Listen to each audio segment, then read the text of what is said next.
구독, 좋아요, 알림 설정. 스킵 멈춰.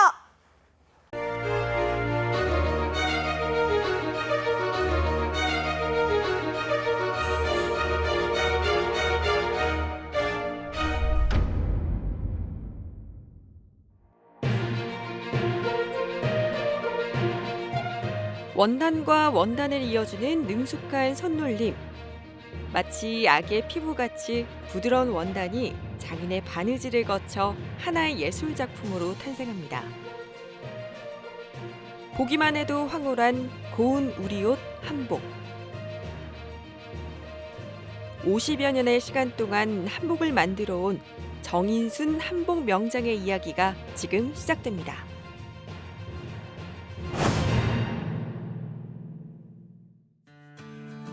오늘의 명장을 만나기 위해 찾아간 곳은 광주광역시 충장로 한복의 거리인데요. 명장의 위용이 느껴지는 간판은 물론이고요. 지나가는 누구라도 한 번씩은 멈춰서서 들여다보게 될 것 같은 고운 한복들이 눈길을 끕니다. 색색의 한복들이 방문하는 이의 기분까지 환기시켜주는 듯한데요. 이곳에서 오늘의 주인공 정인순 한복 명장을 만날 수 있었습니다. 강주에 김덕영 장군 그 모시 천릭 있어요. 근데 출토복을 많이 하다 여러 군데서 했지만은 이 옷 같이 섬세하고 과학적인 게 없어요 또. 직선과 곡선이 어우러져 화려하고도 단아한 자태를 풍기는 한복. 우리에겐 사실 명절이나 결혼식 같은 특별한 날에만 입는 옷으로 인식돼 있는데요. 하지만 한복은 세계적으로도 그 아름다움을 인정받은 자랑스러운 전통 의상이죠. 특히 비단결처럼 고운 원단은 한복을 입는 사람, 보는 사람 모두 사로잡게 만드는데요. 입을 장소와 때에 따라서 이제 그 가장 적합한 색을 제가 고객들한테 권해드리기는 하는데, 제 개인적인 색 좋아하는 것은 아청색 치마에 소색 저울을 좋아해요. 그래서 저는 주로 그 톤을 많이 입기도 하는데, 그날 입을 장소에 따라서 색깔은 그 고객의 피부 색깔하고 그렇게 봐서 권해드리고 있습니다. 옷을 이렇게 원단을 만져보면은 저희가 느낌으로 알 수 있는데, 가공이 첫째는 좋아야 돼요. 이렇게 물에 담궜다 널었다 담궜다 널 그걸 몇 번 해야 오랜 세월이 가도 변함이 없는 것 같더라고요. 오랜 세월이 지나도 그대로인 옷, 입는 순간부터 자세와 태도를 고쳐주는 옷. 명장에게 한복은 단순히 옷, 그 이상처럼 보이는데요. 하지만 입는 과정이 어쩐지 까다로울 것 같다는 선입견도 있죠. 명장에게 한복 바르게 입는 법을 배워봤습니다. 이 옷은 도포이고요. 조선시대 애출할 때 이 도포를 걸쳐요. 선비들이 그 머리에는 갓을 썼으며. 근데 원단도 지금 수방사에다가 천연 염색을 했거든요. 황백 염색을 했고 은박을 지금 찍었어요. 그래서 굉장히 멋스러운 것 같아요. 그래서 요즘 신랑들도 이렇게 도포를 많이 해가더라고요. 또 한번 팔을 이리 오느라고 한번 탁 해보셔요. 보름 하나를 매는 명장의 눈빛이 날카로운데요. 그런데 이 옷, 우리가 보던 흔한 한복이 아니네요. 평소 안 입던 옷을 입으니 어쩐지 어색한 느낌도 있지만 걷는 모습부터 그럴싸하게 바뀌는 게 몸가짐부터 품위 있고 조신하게 행동하게 됩니다. 왠지 전생의 기억도 나는 것 같고 말이죠. 정갈하면서도 단정한 이 공간에서 이제는 생을 같이 걸어가는 명장의 작업 도구들은 마치 반려 물건처럼 느껴집니다.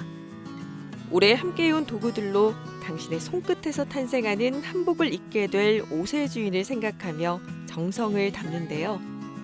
처음 가위를 잡고 원단을 자르던 그 순간을 명장은 어떻게 기억하고 있을까요?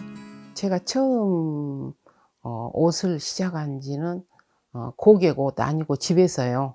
어릴 때 어머니가 밖에 나가고 안 계시는데 장롱에서 무명이었던 것 같아요. 그걸 꺼내서 제가 속옷을 만들었어요.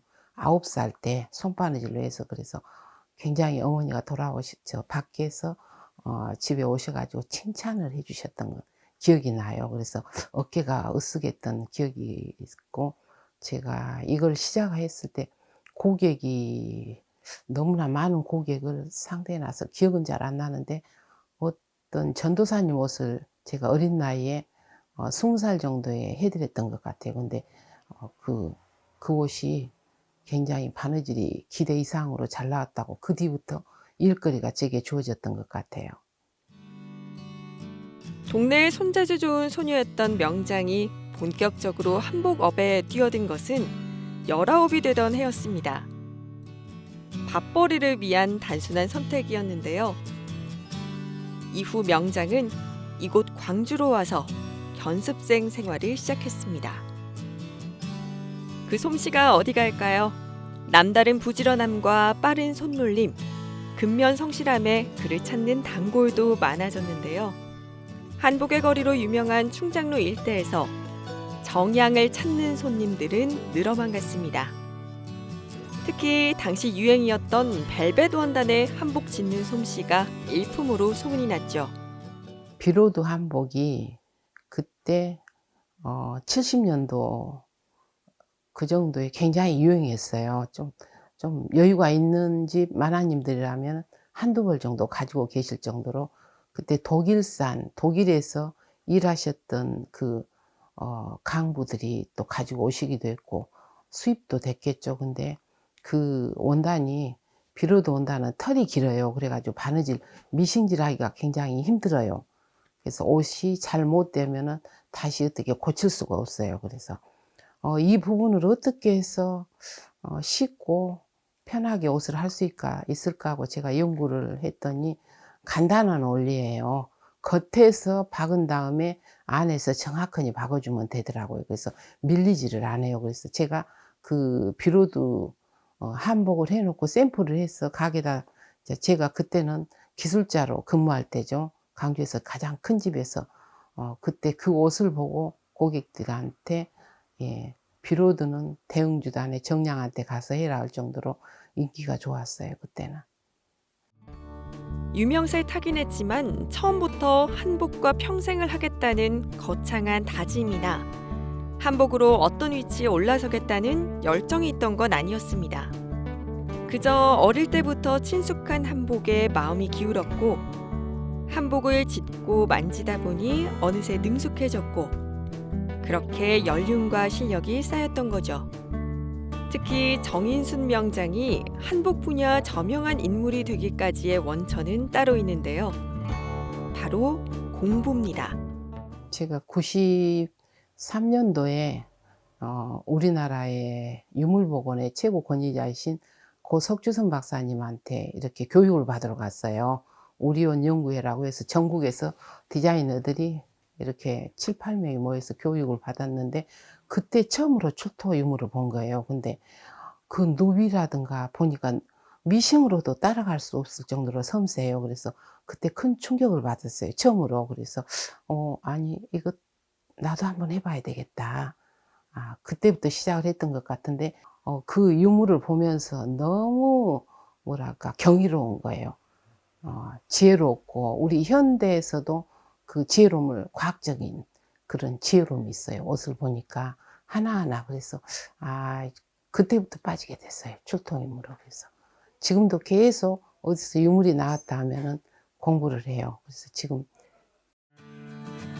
서울과 광주를 오가며 우리나라 출토 유물의 최고 권위자인 석주선 박사에게 1년간 사사했고 2009년부터는 디자인대학원 침선 전문가 과정에 입학해 400년 된 출토 유물 복원 작업에 참여했습니다. 출토 복식의 어떤 매력이 명장을 끌어당긴 걸까요? 출토 말 그대로 옛 옷을 그 무덤이나 그런 데서 많이 나오는 옷이에요. 근데 이제 출토 유물을 저희가 이렇게 만지다 보면은요, 그 과학적인 거예요. 저도 이제 이렇게 한 50년을 하다 보니까는 그 지금 배우는 사람들이 따라올 수 없는 저만의 노하우, 지혜가 있잖아요. 근데 그 유물은 보면은 오랜 그 수백 년을 이어왔잖아요. 그 어머니에서 딸에게, 며느리에게 혹은 그래서 그 지혜로움이 있는 것 같아요. 그래서 제가 출토유물을 보고 복원할 때 보면은 이런 섬세한 부분 같은데도 그렇게 터지지 않게 꾸민 부분, 옷 그 입었을 때 굉장히 편한, 그렇게 편하게끔 만들어 놓은 것, 굉장히 지혜로운 면이 많이 있어요. 지금보다 더 섬세하고 과학적인 기술이 들어가 있다는 우리의 예도. 수백 년 전의 옷을 만지며 정인순 명장은 그 옷을 만든 여인을 생각했다고 하는데요. 그래서인지 출토복식을 대할 때면 마음이 경건해진다고 합니다. 충장사에 있는 김덕영 장군의 그 모시 천릭을 보고 그대로 복원을 한 거예요. 치수 이렇게 해서 모시 재질까지도 그대로 했는데 이렇게 삼각무가 앞으로 넘어왔어요. 그래서 이게 바이어스 처리를 해주는 거예요. 그래서 입고 팔 움직임이 굉장히 편해요. 그래서 이런 걸 어떻게 그분들은 생각을 했을까? 우리는 감히 상상도 못할 것을. 근데 옷 만들기도 만들어 보니까 또 굉장히 매력이 있더라고요. 처음에는 어려웠는데 쉬워요. 또 여러 번 연구를 해서 하다 보면. 그래서 이런 부분 같은 것도 현대복에 접목을 하면 굉장히 좋아요. 우리 옷의 명맥을 이어가는 일원으로서 전통 옷에 대한 공부는 물론이요. 연구도 현재 진행형인데요. 어떻게 하면 더 많은 사람들이 한복을 편하고 친숙한 옷으로 생각할 수 있을지 명장의 고민은 끝이 없습니다. 우리 한복 산업이 너무 침체돼 가지고 그게 고민이고 또 어떻게 살릴 것인가. 우리는 그래도 젊었을 때 어느 정도 기반을 잡았잖아요. 그래서 요즘 한복업계 들어온 젊은 사람들이 굉장히 그냥 어려운 것 같아서 그게 굉장히 고민돼요. 그래서 이 난국을 어떻게 돌파를 할 것인가 하고 우리가 모여서 얘기도 많이 하거든요. 그래서 정부에서 우리 한복을 입기를 좀 권장을 해줬으면 좋을 것 같아요. 국경일이나 행사 때 관료분들께서 두루마기까지 갖춰서 좀 있는 모습을 보여주고 또 매스컴이나 정규방송에서 결혼식 때도 우리 옷이니까 우리 문화잖아요. 그렇게 좋은 걸 몰라요, 사람들이. 한복의 대중화에 앞서왔던 명장은 국내는 물론 외국에서도 한복 전시를 열며 고유의 멋을 세계에 알리는 노력을 했습니다.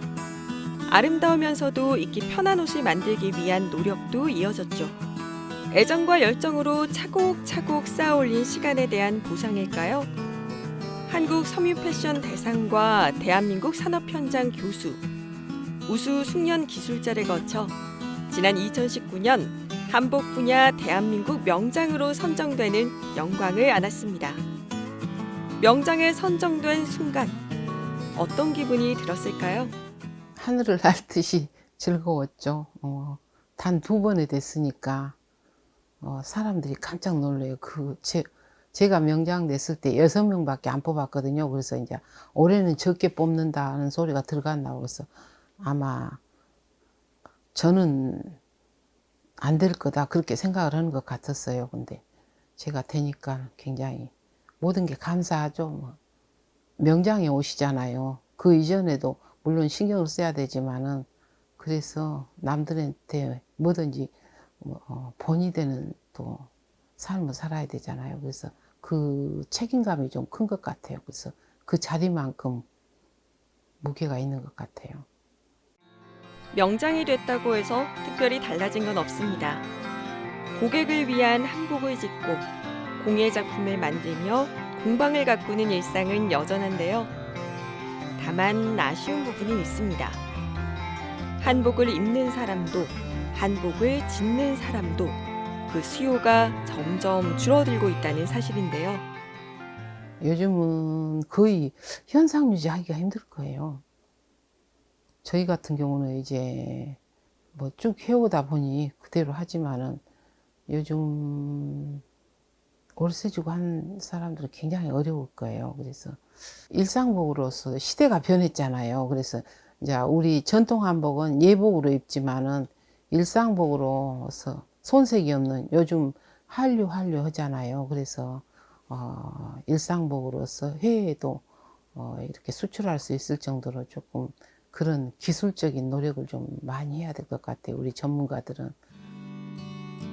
전통이라는 단어가 주는 묵직함에 계승을 더하니 책임감이 배가 됩니다. 가끔은 그 어깨가 무거울 때도 있지만 그럴 때마다 명장에게 힘이 되어주는 존재가 있는데요. 바로 딸입니다. 명장의 정성이 깃든 한복을 홍보하고 복원한 출토복식, 재현한 궁중 의상을 소개하는 것도 딸의 몫인데요. 저희 어머니를 보면은 굉장히 정말 자타공인, 한복을 위해 태어난 사람이라고 느껴져요. 하늘에서 태어날 때부터 주어진 재능을 받고 태어나신 것 같아요. 가족들이랑 이야기를 할 때 보면은 정말 전형적인 대한민국의 어머니상이라고 느껴지는데, 한복과 관련된 이야기를 할 경우에는 전문적인 부분들이 굉장히 보여져서 어머니가 대단히 멋있다고 느껴지고, 또 어머니의 그런 바느질 솜씨를 보면은 그 누구도 어머니의 지금 현 위치를 부정할 수 없을 만큼 대단한 실력을 가지고 계십니다. 어머니이자 인생의 선배로서 또 전통을 잇는 명인으로서 어머니를 존경한다는 딸. 명장 역시 딸에게 큰 의지를 하고 있는데요. 제가 여러 가지로 많이 부족하죠. 뭐 인터넷이나 뭐 여러 가지 블로그 같은 것도 그렇고, 또 현재 젊은 세대들의 감각을 조금 처질 수도 있잖아요. 근데 딸에게서 늘 그런 조언을 많이 들어요. 그러고 작년에 훈장을 받은 것도 거의 딸 덕분이라고 해야죠. 한 그렇게 큰 상도 받게 되고, 그래서 늘 고맙게 생각해요. 그래서 제가 늦게 낳은 딸이 보배를 낳았구나. 모녀 사이를 넘어 서로에게 든든한 조력자가 돼주고 있는 모습이 정말 보기 좋습니다. 늦은 밤에도 명장의 작업은 끝나지 않는데요. 오랜 세월을 이어온 바느질이 지겹기는커녕 오히려 명장에게 힘이 될 때가 많습니다. 살면서 어려울 때도 있죠. 하지만은 이 옷을 만들고 있으면 모든 걱정이 사라져요. 그리고 마음이 편안해져요. 그래서 굉장히 수양하는 데도 좋은 것 같아요. 저는 직업을 선택을 잘한 것 같아요. 무조건 일을 하면 돈은 따라오잖아요. 그리고 또 돈을 벌면서도 이렇게 고객들한테 고맙다는 소리를 듣죠. 그래서 어려움도 다 그대로 또 넘어가게 된 것 같아요. 그리고 또 제가 이 열심히 사는 걸 보니까 애들이 또 탈선을 않고 잘 살아가는 것 같아요. 지금도. 한복 하나만을 보며 묵묵히 외길 인생을 걸었던 결과가 명장이라는 큰 이름을 부여해 주었습니다. 여기에 대한민국 전통의상 계승이라는 값진 숙제를 얻게 했는데요. 하지만 그의 길은 여기서 끝이 아닙니다. 틈틈이 강의를 통해 전통 한복에 대한 관심을 불러일으키고 있고, 자긍심을 고취시키는 것도 명장의 몫인데요. 또한 한복의 명맥을 이어가기 위한 후학 양성에도 열심입니다. 부딪히고 노력해 쌓은 숙련 기술을 후학들에게 그대로 전수해 한복 문화가 다시 한번 꽃피었으면 하는 바람을 갖고 있는데요. 후학들이 저보다 더 오히려 더 열심히 해서 우리 문화를 더 꽃피워줬으면 하는 그런 바람이고요. 이제 지금까지 제가 해왔던 모든 것을 아낌없이 그냥 후학들에게 전해주려고 생각을 해요. 그리고 이 지역에 이제 있던 우리 후배들은 혹시 뭐 모르는 것이 있으면 언제든지 또 제가 문을 열어놓고 가르쳐 주려고 생각을 하고 있습니다. 우리 젊은 친구들이 손재주 있고 또 의지만 있다면 우리 한복에 도전해 보라고 저는 생각을 하고 싶어요. 민족의 전통을 지킨다는 자부심과 사명감으로 오늘도 작업에 진심을 담는 정인순 명장. 그의 꿈은 무엇일지 궁금해졌습니다. 저는 박물관을 하나 갖고 싶은데요. 제가 지금까지 소장한 옷들을 전시해서 강주 시민 누구나 와서 볼 수 있게끔 그런 박물관을 하나 소장하고 싶은 게 꿈이고, 이렇게 아세안 문화전당하고 연계해서 관광객들이 와서 쉽게 이렇게 누구든지 즐기고 갈 수 있는 그런, 지금까지 제가 만들어 놓은 옷을 그렇게 많은 사람들한테 보여주고 우리 문화를 자랑하고 또 더 꽃피우고 싶은 그런 욕심입니다. 한 올 한 올 정성을 들이지 않으면 완성되지 않는다는 우리 옷을 50여 년간 지어온 정인순 명장. 한복에 오롯이 바친 그의 삶이 고운 원단처럼 은은하게 반짝입니다.